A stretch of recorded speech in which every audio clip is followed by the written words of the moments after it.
আজকে আমাদের আলোচ্য বিষয় হলো অ্যাডমিশন অফ পার্টনার, অর্থাৎ নতুন অংশীদারের প্রবেশ। কোনো পুরনো অংশীদারি প্রতিষ্ঠানে পুরনো অংশীদাররা যদি কোনো নতুন অংশীদারকে গ্রহণ করে তাকে অ্যাডমিশন অফ পার্টনার বলে। ধরা যাক এ এবং বি দুজন পুরনো অংশীদার, সি কে তারা গ্রহণ করলো। সি হচ্ছে নতুন অংশীদার। তাহলে সি নতুন অংশীদার, এ ও বি অংশীদারি প্রতিষ্ঠানে সি জয়েন করলো। এই প্রক্রিয়াটাকে বলা হচ্ছে অ্যাডমিশন অফ পার্টনার। তবে এক্ষেত্রে আমাদের মনে রাখতে হবে যে 1932 সালের পার্টনারশিপ অ্যাক্টে সেকশন 31-এ বলা আছে যে পুরনো অংশীদারের সর্বসম্মতিক্রমেই অ্যাডমিশন অফ পার্টনার সম্ভব। এখন আমাদের গুরুত্বপূর্ণ যেটা বক্তব্য সেটা অ্যাডমিশনের রিজনসটা কি, কেন অ্যাডমিশন করানো হয়। প্রথমত, অংশীদারি প্রতিষ্ঠানের ক্যাপিটাল রিকোয়ারমেন্টস, ক্যাপিটাল নিডস অর্থাৎ মূলধনের প্রয়োজনে পুরনো অংশীদাররা নতুন অংশীদারকে গ্রহণ করতে পারে। এছাড়া নাম্বার 2, এফিসিয়েন্ট ম্যানেজমেন্ট। পুরনো অংশীদারি প্রতিষ্ঠান তাদের পরিচালক মণ্ডলীতে যদি নতুন কোন অংশীদারকে গ্রহণ করে তাহলে সেক্ষেত্রে সুব্যবস্থাপনা এবং এফিসিয়েন্ট ম্যানেজমেন্ট সম্ভব হতে পারে। নাম্বার 3, কোন অংশীদারি প্রতিষ্ঠানের সম্প্রসারণ এবং উন্নয়ন, তার জন্য অ্যাডমিশন অফ পার্টনার হয়ে থাকে। নাম্বার 4, অংশীদারি প্রতিষ্ঠানের অনেক ক্রিটিক্যাল সিচুয়েশন আছে, সেই ক্রিটিক্যাল সিচুয়েশনে গুরুত্বপূর্ণ সিদ্ধান্ত গ্রহণের প্রয়োজন হয়। সেই গুরুত্বপূর্ণ সিদ্ধান্ত গ্রহণের জন্য কোনো নতুন অংশীদার যাকে নেওয়া হয় সে তার সুচিন্তিত সুপরামর্শ দিয়ে অংশীদারি প্রতিষ্ঠানকে সমৃদ্ধ করতে পারে, যার ফলে বিভিন্ন কারণে অ্যাডমিশন অফ পার্টনার ঘটে থাকে। এখন প্রশ্ন হলো, এই যে ব্যবসা প্রতিষ্ঠানে পুরনো অংশীদারির ব্যবসা প্রতিষ্ঠানে নতুন অংশীদার সি এর আগমন ঘটলো, এর ফলে আমাদের অ্যাকাউন্টিং কি চেঞ্জ হলো? আমাদের তো মেন বিষয় হচ্ছে অ্যাকাউন্টস। নতুন অংশীদারের আগমনের ফলে অ্যাকাউন্টিং এফেক্টসটা কি হলো? এখন আমরা দেখি অ্যাকাউন্টিং এফেক্টসটা কি হয়।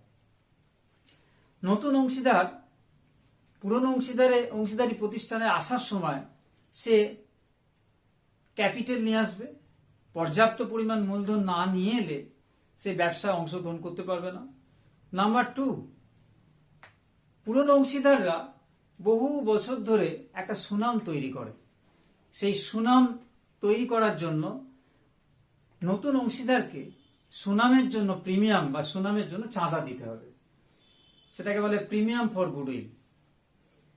নতুন অংশীদার আগমনের ফলে 3 নম্বর যে ঘটনা ঘটে, সম্পত্তির দাম বৃদ্ধি পায় বা সম্পত্তির দাম কমে, অর্থাৎ রিভ্যালুয়েশন অফ অ্যাসেটস হয়। অ্যাট দ্য সেম টাইম নতুন অংশীদার আগমনের ফলে কোনো লায়াবিলিটিস বাড়তে পারে, আবার কোনো লায়াবিলিটিস কমতে পারে। নেক্সট, নতুন অংশীদারের আগমনের ফলে সে যে গুডউইলের জন্য প্রিমিয়াম নিয়ে আসে তার অ্যাডজাস্টমেন্টের প্রয়োজন হয়। নেক্সট, নতুন অংশীদার আগমনের ফলে নতুন অংশীদার একটা ক্যাপিটাল নিয়ে আসে। পুরনো অংশীদারদের ক্যাপিটাল আগে থাকতেই থাকে।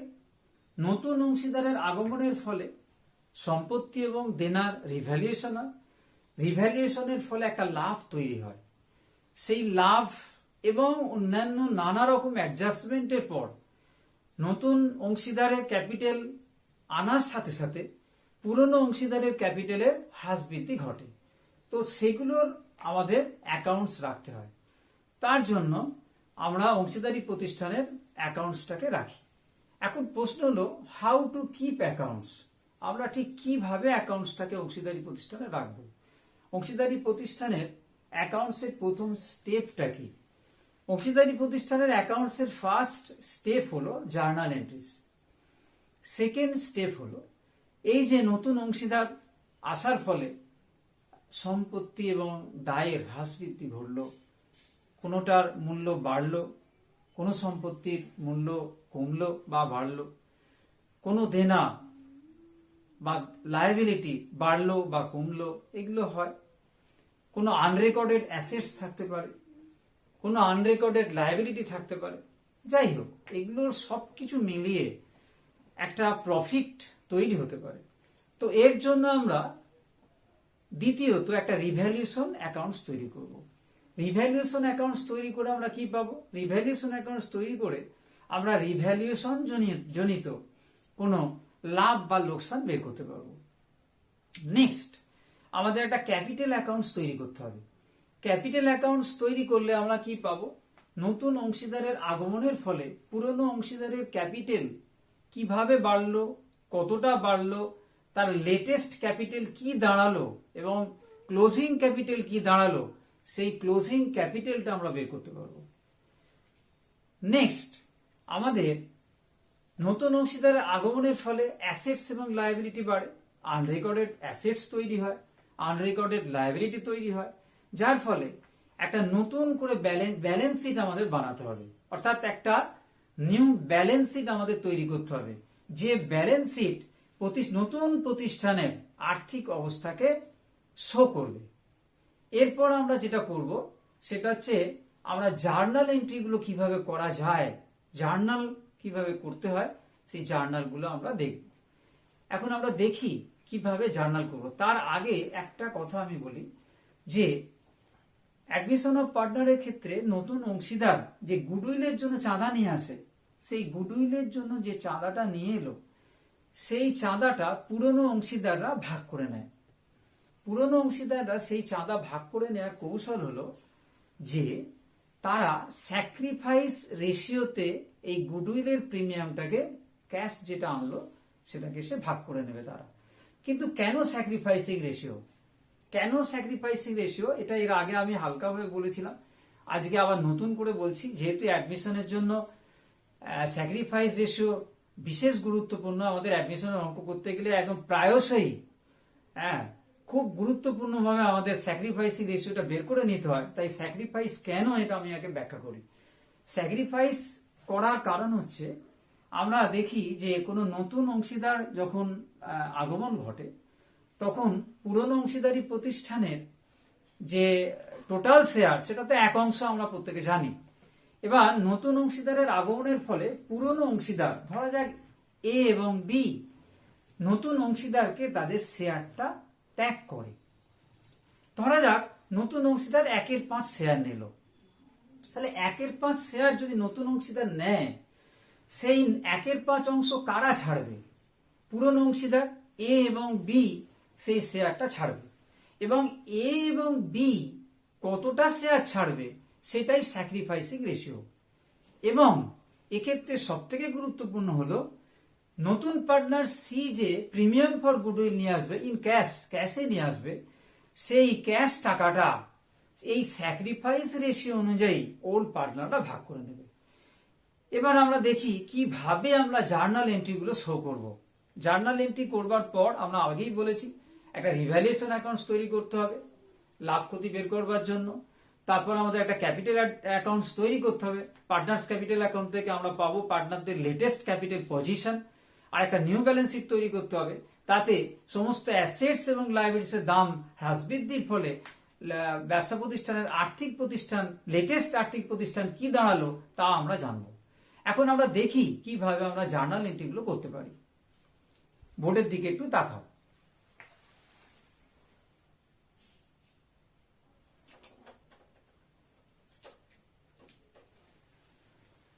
প্রথমে journal capital brought in by new partner C by cash.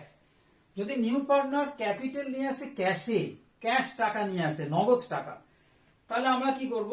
Cash slash bank account debit, cash বা bank account debit to C's capital, cash বা bank account debit to C's capital. নতুন অংশীদার অনেক সময় ক্যাশ টাকা আনার সাথে সাথে কোনো অ্যাসেটস আনতে পারে, আদার্স অ্যাসেটস আনতে পারে। যদি আদার অ্যাসেটস আনে তাহলে জার্নাল এন্ট্রি হবে other assets account debit to C's capital. যে অ্যাসেটটা নিয়ে এলো সেই others assets account debit to C's capital. এক্ষেত্রে মনে রাখা দরকার, ধরা যাক আনার কথা 1 লাখ টাকা আনার কথা ক্যাপিটাল হিসেবে, সে যদি আদার অ্যাসেটস নিয়ে আসে 50,000 টাকা, তাহলে ক্যাশ নিয়ে আসবে 50,000 টাকা। তাহলে সেক্ষেত্রে আদার অ্যাসেটস 1 লাখ টাকার মধ্যে আদার অ্যাসেটস যদি 50,000 টাকা নিয়ে আসে, তাহলে অবভিয়াসলি 50,000 টাকা ক্যাশ নিয়ে আসবে। সেক্ষেত্রে আদার অ্যাসেটস আনার জার্নাল এন্ট্রি হলো other assets account debit to C's capital account. Then মনে করা যাক যে পুরনো অংশীদারের ব্যবসা প্রতিষ্ঠানে অ্যাসেটস দিকে গুডউইল আছে, অর্থাৎ অ্যাসেট দিকে গুডউইল অ্যাপিয়ার করছে। তাহলে আমাদের সেক্ষেত্রেই অ্যাকাউন্টিং স্ট্যান্ডার্ড 26 অনুযায়ী, অ্যাকাউন্টিং স্ট্যান্ডার্ড 26 অনুযায়ী সেই গুডউইলটাকে আমাদের রাইট অফ করতে হয়। সেই রাইট অফ এর এন্ট্রি হলো A's capital account debit, A's capital account debit, B's capital account debit to goodwill. এটা হচ্ছে গুডউইলের রাইট অফ এর জার্নাল এন্ট্রি। গুডউইল ছাড়াও যদি ব্যালেন্স শিটের অ্যাসেটসে প্রফিট অ্যান্ড লস থাকে, অর্থাৎ প্রফিট অ্যান্ড লসের ডেবিট ব্যালেন্স থাকে, সেইটাকে ঠিক একইভাবে আমাদের রাইট অফ করতে হবে। Next, premium for goodwill brought in by C in cash, ক্যাশে যদি নিয়ে আসে গুডউইলের চাঁদা, তাহলে আমাদের জার্নাল এন্ট্রি কি ক্যাশ বা bank account debit to A's capital to B's capital. কিন্তু এটা মাথায় রাখতে হবে, আমি আগেই বলেছি এই গুডউইলের জন্য চাঁদা আনলে আমরা স্যাক্রিফাইস রেশিও অনুযায়ী এটাকে ভাগ করে দেব। ওল্ড পার্টনাররা সেটা স্যাক্রিফাইস রেশিও অনুযায়ী ভাগ করে নেবে। এ এবং বি স্যাক্রিফাইস রেশিও অনুযায়ী ওই সি এর আনা প্রিমিয়াম ফর গুডউইলটা ভাগ করে নেবে। Next, premium for goodwill withdrawn by old partner. Premium for goodwill নিয়ে এলো, সি নিয়ে এসছে প্রিমিয়াম ফর গুডউইল, এবং সি এর প্রিমিয়াম ফর গুডউইল যেটা নিয়ে এলো সেইটা যদি এ আর বি উইথড্রন করে অর্থাৎ তুলে নেয়, তাহলে তার জার্নাল এন্ট্রি কি হবে? আমরা দেখি premium for goodwill withdrawn by old partner A and B, তাহলে কি হচ্ছে A's capital account debit, B's capital account debit to cash বা ব্যাংক, অর্থাৎ জাস্ট রিভার্স এন্ট্রি। যখন গুডউইলের চাঁদা আনলো তখন যা এন্ট্রি হলো ঠিক তুলে নিলে ঠিক রিভার্স এন্ট্রি হলো, আমরা রিভার্স এন্ট্রি করলাম। Next, if C is unable to bring premium in cash, C যদি প্রিমিয়ামটা গুডউইলের প্রিমিয়াম ক্যাশে না আনতে পারে, সে যদি আনতে অসমর্থ হয়, তাহলে আমরা কি করব? সেক্ষেত্রে অ্যাকাউন্টিং ট্রিটমেন্ট কি আমরা দেখি। তাহলে সিস ক্যাপিটাল অ্যাকাউন্টটা ডেবিট হবে two A's capital to B's capital. C যদি গুডউইলের টাকা আনতে অসমর্থ হয়, তাহলে সিস ক্যাপিটাল অ্যাকাউন্টটা ডেবিট হবে। এট দ্য সেম টাইম পুরনো অংশীদার অর্থাৎ এস ক্যাপিটাল এবং বিস ক্যাপিটাল অ্যাকাউন্টটা ক্রেডিট হবে in sacrificing ratio. Next, if C is unable to bring premium for goodwill in cash and a loan account is opened, ধরা যাক সি প্রিমিয়াম ফর গুডউইল ক্যাশে আনতে পারেনি, তখন এটা হতে পারে যে একটা সি এর লোন অ্যাকাউন্ট খোলা হতে পারে। সেক্ষেত্রে তাহলে আমাদের জার্নাল এন্ট্রি কি হবে দেখা যাক। সেক্ষেত্রে loan to C account debit, loan to C account debit to A's capital to B's capital, loan to C account debit to A's capital to B's capital in sacrificing ratio. Next, for increase in the value of asset, আমি আগেই বলেছি নতুন অংশীদারের আগমনের ফলে সম্পত্তির দাম বাড়তে পারে, এট দ্য সেম টাইম সম্পত্তির দাম কমতে পারে। যদি সম্পত্তির দাম বাড়ে, increase in the value of assets, যদি সম্পত্তির দাম বাড়ে, তাহলে তার যে জার্নাল এন্ট্রি হবে assets account debit, assets account debit, assets account debit অর্থাৎ অ্যাসেটস বাড়ছে, assets account debit to revaluation, যদি সম্পত্তির দাম কমে যায়, decrease in the value of assets, তাহলে তার জার্নাল এন্ট্রি হবে revaluation account debit two assets account. সম্পত্তির দাম কমে গেল মানে সম্পত্তি ক্রেডিট হবে, আর এই সম্পত্তির দাম বাড়া বা কমা সব রিভ্যালুয়েশন অ্যাকাউন্টের মাধ্যমে হবে। তবে রিভ্যালুয়েশন অ্যাকাউন্টের পরিবর্তে প্রফিট অ্যান্ড লস অ্যাডজাস্টমেন্ট অ্যাকাউন্টও খোলা যায়। Next, for increase in the value of liabilities, যদি লায়াবিলিটির দাম বেড়ে যায়, অর্থাৎ লায়াবিলিটির দাম যদি আমাদের বেড়ে যায়, তখন আমরা কি করব? Revaluation account debit to liabilities হবে, লায়াবিলিটি বেড়ে গেল। Next, for decrease in the value of liabilities, liability যদি কমে যায়, লায়াবিলিটি কমে গেলে কি হবে? লায়াবিলিটিস অ্যাকাউন্ট ডেবিট হবে, liabilities account debit to revaluation account, liabilities account debit to revaluation account. Next, for unrecorded assets, অনেক সময় অনেক অ্যাসেটস থাকে যেগুলো রেকর্ড করা হয়নি, এই মুহূর্তে এখন অ্যাডমিশনের সিচুয়েশনে বা রিটায়ারমেন্টের ক্ষেত্রেও দেখবে, রিটায়ারমেন্টের সিচুয়েশনে সেই অ্যাসেটস গুলোকে রেকর্ড করতে হতে পারে। তখন আনরেকর্ডেড অ্যাসেটস এর জন্য জার্নাল এন্ট্রি কি? অ্যাসেটস বাড়বে, তাহলে assets account debit to revaluation হবে, assets account debit to revaluation হবে।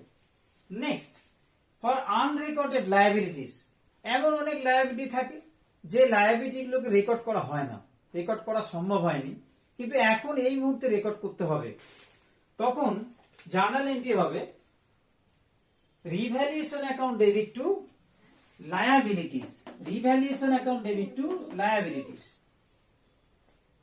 এইবার আমরা দেখলাম যে সম্পত্তি এবং দায়ের, সম্পত্তি এবং দায়ের দাম বৃদ্ধি পেল বা হ্রাস পেল, আনরেকর্ডেড অ্যাসেটস তৈরি হলো, আনরেকর্ডেড লায়াবিলিটি তৈরি হলো, এগুলো রেকর্ড হলো। তারপরে আমাদের রিভ্যালুয়েশন অ্যাকাউন্টস তো আমরা তৈরি করব, রিভ্যালুয়েশন অ্যাকাউন্টস তৈরি করে লাভও হতে পারে, আবার লোকসানও হতে পারে। যদি প্রফিট হয়, অর্থাৎ লাভ হয়, প্রফিট অন রিভ্যালুয়েশন যদি হয়, তাহলে তার জার্নাল এন্ট্রি কি? Revaluation account debit to A's capital to B's capital, where A and B হলো ওল্ড পার্টনার, তাহলে revaluation account debit to old partners capital account.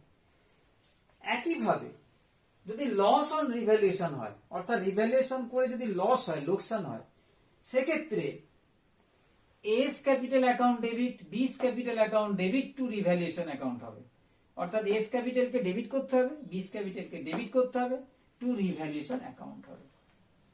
এই হচ্ছে মোটামুটি তোমাদের উচ্চ মাধ্যমিক লেভেলে, উচ্চ মাধ্যমিক যে স্ট্যান্ডার্ড, সেই উচ্চ মাধ্যমিকের স্ট্যান্ডার্ডে তোমাদের যে পরীক্ষার প্রশ্ন হয়, তাতে এর মধ্যে অঙ্ক আসবে বলে আমি মনে করি, এর মধ্যেই অঙ্ক আসবে, এটা স্বাভাবিক।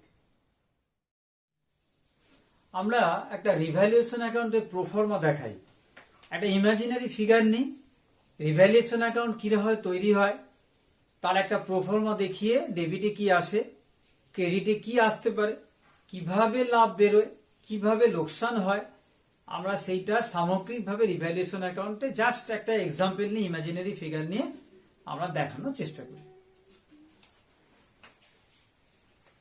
Revaluation account debit,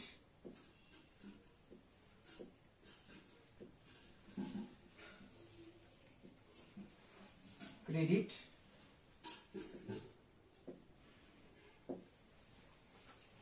particulars,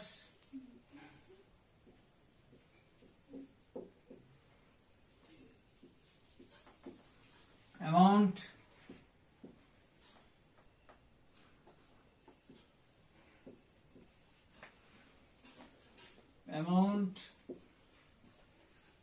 particulars,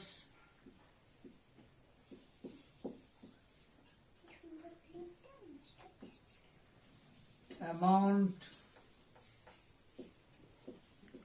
rupees. আমরা দেখি ডেবিটে কি আসে, রিভ্যালুয়েশন অ্যাকাউন্টে ডেবিটে কি কি আসে, কেন আসে, এবং ক্রেডিটে কি কি আসে, কেন আসে, এবং কিভাবে লাভ বা ক্ষতি বেরোয়। আচ্ছা, মনে করি স্টকের দাম, মনে করি স্টক কমে গেল বা প্ল্যান্ট কমে গেল, ডেপ্রিসিয়েট হয়ে গেল, বা স্টক কমে গেল বা ফার্নিচারের ডেপ্রিসিয়েশন হয়ে গেল, তার মানে আমরা কি লিখবো? রিভ্যালুয়েশন অ্যাকাউন্টে ডেবিটে লিখবো টু স্টক। রিভ্যালুয়েশন অ্যাকাউন্টে এমনি ইন জেনারেল আমরা যেটা বলি রিভ্যালুয়েশন অ্যাকাউন্ট সম্পর্কে, রিভ্যালুয়েশন অ্যাকাউন্টে ডেবিটে সেগুলোই আসে যেগুলো প্রতিষ্ঠানের পক্ষে লস, প্রতিষ্ঠানের পক্ষে যেগুলো লস ক্ষতিকারক বা কমে যায় সেইগুলো ডেবিট দিকে আসে। আর ক্রেডিট দিকে যেগুলো আসে সেগুলো হচ্ছে প্রতিষ্ঠানের ক্ষেত্রে যেগুলো লাভজনক সেগুলো ক্রেডিট দিকে আসে। ধরা যাক মেশিনের দাম কমে গেল, প্ল্যান্টের দাম কমে গেল, তাহলে আমরা ডেবিটে করবো, লিখবো to plant, to plant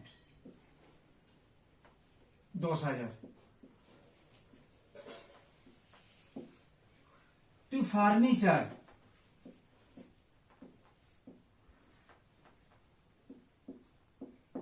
furniture কমে গেল,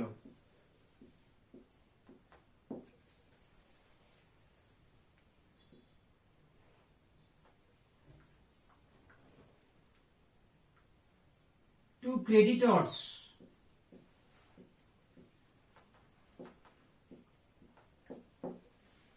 টু ক্রেডিটর্স মানে দেনা কমে গেল,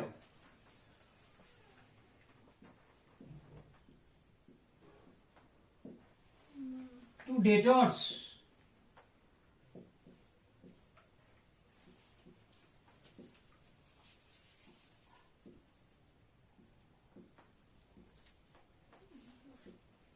ব্যাড ডেট হলো, টু প্রভিশন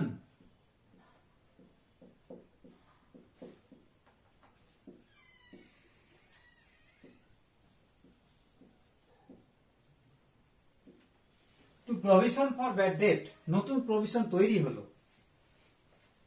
টু ডেটর্স ধরি 5,000 bad debt, to provision for bad debt ধরি 5,000। আচ্ছা এই দিকে আমাদের ক্রেডিট দিকে ধরো ক্রেডিটর্স কমে গেল, দেনা কমে গেল, লায়াবিলিটি কমে গেল, তাহলে লিখবো বাই ক্রেডিটর্স।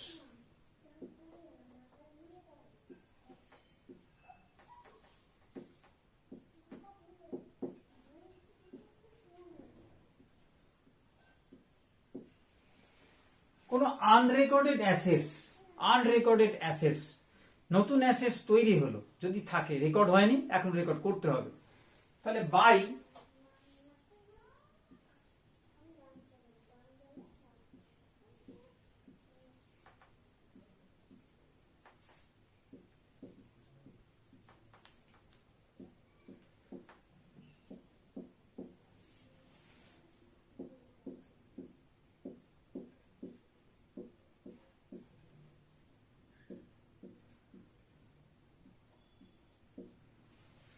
এমন হতে পারে যে অতিরিক্ত প্রভিশন হয়ে গেছে, সেই প্রভিশনটাকে এখন আমাদের রাইট আপ করতে হবে, বা প্রভিশনটা অতিরিক্ত হয়ে গেছে সেটাকে কমাতে হবে, তাহলে আমরা লিখবো বাই প্রভিশন।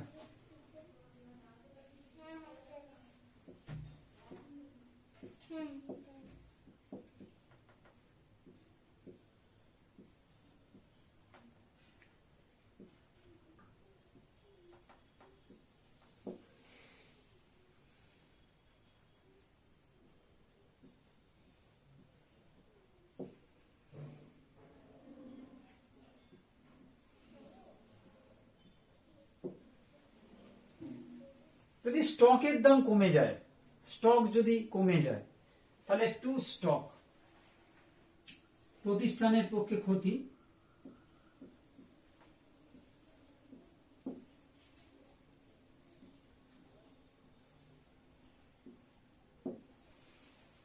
যদি কোনো লায়াবিলিটি আনরেকর্ডেড থাকে, এখন তৈরি হয়েছে সেই লায়াবিলিটিটা, তাহলে আমাদের হিসাব রাখতে হবে, তাহলে রিভ্যালুয়েশন অ্যাকাউন্টে ডেবিট হবে। যে ধরা যাক ক্লেম ফর ড্যামেজেস তৈরি হয়েছে, বা আউটস্ট্যান্ডিং রিপেয়ারের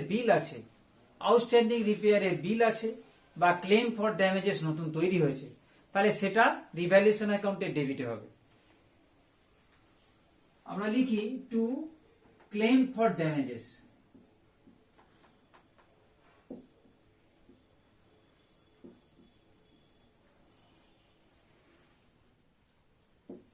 ক্লেম ফর ড্যামেজেস।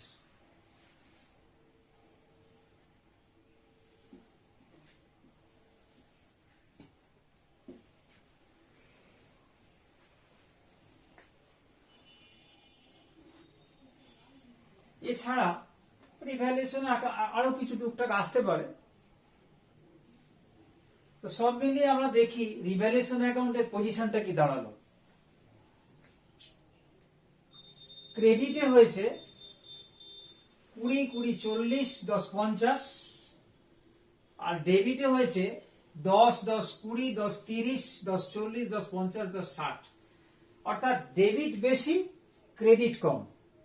আমি একটুখানি পাল্টে দিই, আরেকটা এক্সাম্পল নিই, আরেকটা অ্যাডিশন করি। সেটা হচ্ছে ধরা যাক বিল্ডিং এর দাম বাড়লো, বিল্ডিং এর দাম বেড়ে গেল। তাহলে বিল্ডিং এর দাম যদি বেড়ে যায়, ধরা যাক বিল্ডিং এর দাম বাড়লো 40,000 টাকা।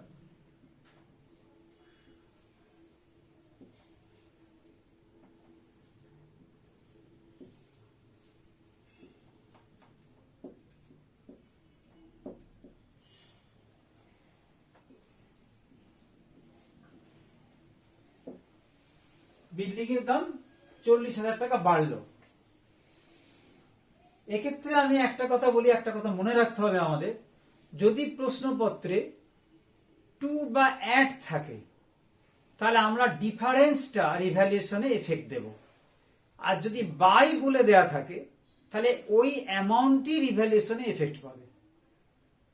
যেমন building revalued at, stock revalued to, stock revalued by. যদি বাই বলা হয় তাহলে ওই অ্যামাউন্টটাই রিভ্যালুয়েশন এফেক্ট পাবে। টু বা অ্যাড বললে মাইনাস অর্থাৎ বিয়োগ ফলটা এফেক্ট পাবে। আমরা এখন থেকে রিভ্যালুয়েশন অ্যাকাউন্টটা জাস্ট একটা রিভ্যালুয়েশন অ্যাকাউন্টের প্রোফর্মা দেখলাম কিভাবে হয়, কিভাবে লাভ ক্ষতি বেরোয়। আমরা প্রথমে দেখেছি যে ক্রেডিটরসের, আমরা প্রথমে দেখলাম যে ক্রেডিটরসটা কমে গেল, লাইবিলিটি কমে গেল, তাহলে ক্রেডিটরস রিভ্যালুয়েশন অ্যাকাউন্টকে ক্রেডিট করে দিলাম, এটা আমাদের লাভ। আচ্ছা, কোন নতুন অ্যাসেটস তৈরি হলো, আনরেকর্ডেড অ্যাসেট, এটাও প্রতিষ্ঠানের পক্ষে ভালো। তাহলে 20,000 টাকা আনরেকর্ডেড অ্যাসেটস। যদি প্রভিশন বেশি হয়ে থাকে, প্রভিশনটাকে যদি কমাতে হয়, তাহলে by provision for doubtful debt 10,000 টাকা। আচ্ছা, বিল্ডিং এর দাম যদি বেড়ে যায় তাহলে বাই বিল্ডিং 40,000, এটাও প্রতিষ্ঠানের পক্ষে ভালো, শুভ, লাভজনক। আচ্ছা, ডেবিট দিকে দেখি, প্ল্যান্টের দাম কমে গেছে, প্রতিষ্ঠানের পক্ষে ভালো নয়, প্রতিষ্ঠানের লস, টু প্ল্যান্ট ডেবিট হলো।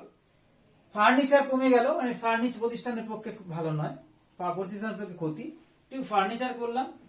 আচ্ছা, লায়াবিলিটি যদি বাড়ে সেটাও প্রতিষ্ঠানের পক্ষে ভালো নয়, সেই জন্য ক্ষতি হলো, সেই জন্য টু ক্রেডিটরস হলো। আচ্ছা, ব্যাড ডেট হয়ে গেল, এটাও ডেবিট হবে। প্রভিশন ফর ডাউটফুল নতুন তৈরি হলো, নিউ, তাহলে এটা ডেবিট হবে। স্টকের দাম যদি কমে যায় তাহলে স্টক টু স্টক ডেবিট হবে। আর নতুন যদি কোনো লায়াবিলিটি তৈরি হয়, যেমন ক্লেম ফর ড্যামেজেস, হ্যাঁ, আউটস্ট্যান্ডিং বিল ফর রিপেয়ার, আরেকটা ধরি, আউটস্ট্যান্ডিং বিল ফর রিপেয়ার লিখি, টু আউটস্ট্যান্ডিং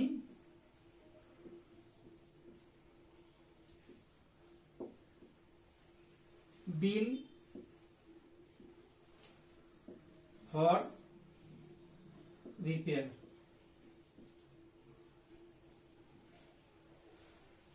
ধরা যাক এটা 5,000 টাকা।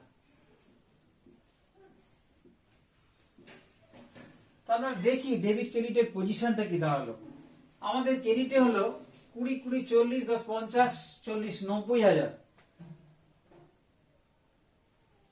তাহলে 90,000 ক্রেডিট টোটাল।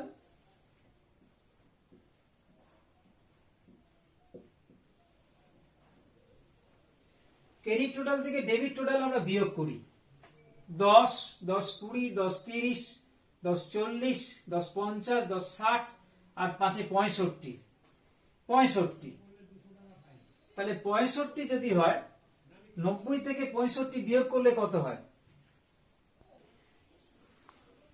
90 থেকে 65,000 আমরা বিয়োগ করব, 65,000 ডেবিট আর 90,000 টাকা ক্রেডিট, বিয়োগ করলে কত হয়? বিয়োগ ফল হয় 25,000 টাকা। অর্থাৎ 25,000 টাকা অংশীদারি প্রতিষ্ঠানের রিভ্যালুয়েশন জনিত লাভ। এই রিভ্যালুয়েশন জনিত লাভ, এই প্রফিট অন রিভ্যালুয়েশন, এটা ওল্ড পার্টনাররা ভাগ করে নেবে ইন ওল্ড রেশিও। তাহলে আমরা এখানে লিখি 90,000।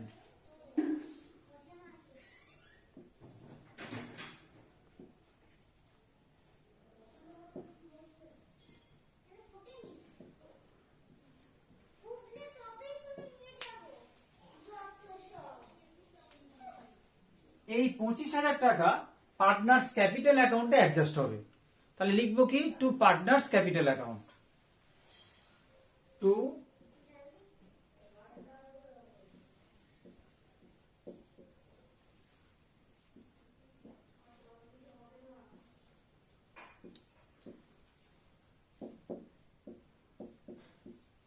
কে কে ভাগ করে নেবে। ধরা যাক ওল্ড পার্টনার ছিল এ আর বি, তাহলে এ বি ইকুয়ালি যদি ভাগ করে তাহলে এ পাবে কত, এ পাবে 12,500, বি পাবে 12,500। তাহলে আমরা কি দেখলাম, যে রিভ্যালুয়েশন করার ফলে, সম্পত্তি এবং তার রিভ্যালুয়েশনের ফলে যে লাভ হলো, সেই লাভটা ওল্ড পার্টনাররা রেশিও যদি বলা না থাকে ইকুয়ালি, রেশিও ধরা হলো, রেশিও কিছু বলা নেই, এমনি ফিগার, ইমাজিনারি ফিগার নিয়েছি, অতএব রেশিওটা হাফ হাফ করে নিলাম, ইকুয়াল পার্টনার ধরলাম। তাহলে এ পেল 12,500, বি পেল 12,500। ঠিক রিভার্স কেস হলো, ধরা যাক এই দিকটা ডেবিটটা বেশি, মানে আমার প্রতিষ্ঠানের পক্ষে খারাপটা বেশি, মানে ক্ষতিটা বেশি, আর ক্রেডিটটা কম। তাহলে ডেবিট টোটাল বেশি হলো, ক্রেডিট টোটাল যদি কম হয়, ঠিক বিপরীত ঘটনা ঘটবে, অর্থাৎ লস অন রিভ্যালুয়েশন তৈরি হবে। সেক্ষেত্রে কি হবে, বাই পার্টনার্স ক্যাপিটাল অ্যাকাউন্ট হবে, বাই পার্টনার্স ক্যাপিটাল অ্যাকাউন্ট বলে এ বি লিখে আমরা লসটাকে ভাগ করে দেবো। আমরা পরবর্তী ক্ষেত্রে, পরবর্তী দিনে আমরা অ্যাডমিশন অফ পার্টনারের একটা টোটাল অঙ্ক দেব। টোটাল অঙ্ক দিয়ে সেই অঙ্ক থেকে কিভাবে রিভ্যালুয়েশন অ্যাকাউন্ট করতে হয়, রিভ্যালুয়েশনের পরে কিভাবে ক্যাপিটাল অ্যাকাউন্টস তৈরি করতে হয়, কিভাবে ব্যালেন্স শিট তৈরি করতে হয়, টোটাল অ্যাকাউন্টসটাকে আমরা এর পরের অঙ্কতে একটা ফিগার নিয়ে আমরা অঙ্কটা সলিউশন করে দেখাবো।